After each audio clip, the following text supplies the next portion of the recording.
Aiwa silks, Kasaragod, Kanhangad, Mangalore.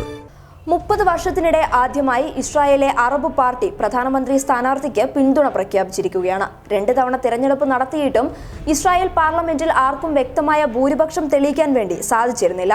ഈ സാഹചര്യത്തിൽ Israel president Rouen റിവ്ലിന്റെ നേതൃത്വത്തിൽ നടന്ന ചർച്ചയിലാണ് ഇസ്രായേലിലെ Arab party blue and white പാർട്ടിയുടെ ബെന്നി ഗാറ്റ്സിന് പിന്തുണ പ്രഖ്യാപിച്ചിരിക്കുന്നത്. 4 ചെറുകക്ഷികളുടെ സഖ്യമായ അറബ് പാർട്ടിക്ക് കഴിഞ്ഞ തിരഞ്ഞെടുപ്പിൽ ലഭിച്ചത് 13 സീറ്റുകളായിരുന്നു.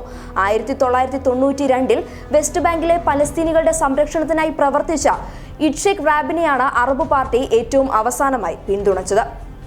മുൻ സൈനിക മേധാവിയായിരുന്ന ഗാറ്റ്സ് 2014-ൽ ഗാസയിൽ നടത്തിയ സൈനിക ആക്രമണത്തിനെതിരെ ഇപ്പോഴും അറബ് പാർട്ടിക്ക് രോഷമുണ്ട്. എന്നാൽ ഇസ്രായേലിലെ നെതന്യാഹുവിന്റെ ഭരണത്തോടുള്ള അമർഷം രൂക്ഷമായതിനാലാണ് ഇവർ ഇപ്പോൾ നെതന്യാഹുവിന്റെ എതിരാളിയെ പിന്തുണയ്ക്കുന്നത്.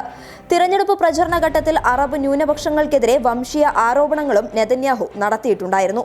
ഇതാണ് അറബ് പാർട്ടികളുടെ പുതിയ നീക്കത്തിന് കാരണമായതെന്നാണ് സൂചന. എന്നാൽ അറബ് പാർട്ടികളുടെ പിന്തുണ ഗാറ്റ്സിന് പ്രധാനമന്ത്രി സ്ഥാനം ഉറപ്പു നൽകില്ല.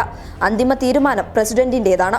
പ്രധാനമന്ത്രിയായി പ്രസിഡന്റ് തിരഞ്ഞെടുക്കുന്ന ആൾക്ക് മന്ത്രിസഭ ഉണ്ടാക്കാൻ 6 ആഴ്ചയാണ് ലഭിക്കുക. സെപ്റ്റംബർ 17-ന് തിരഞ്ഞെടുപ്പ് നടന്നതിൽ നെതന്യാഹുവിന്റെ ലിക്വിഡ് പാർട്ടിക്ക് 31 സീറ്റാണ് ലഭിച്ചത്. ബെന്നി ഗാറ്റ്സിന്റെ ബ്ലൂ ആൻഡ് വൈറ്റ് പാർട്ടിക്ക് 33 സീറ്റുകളും ലഭിച്ചു.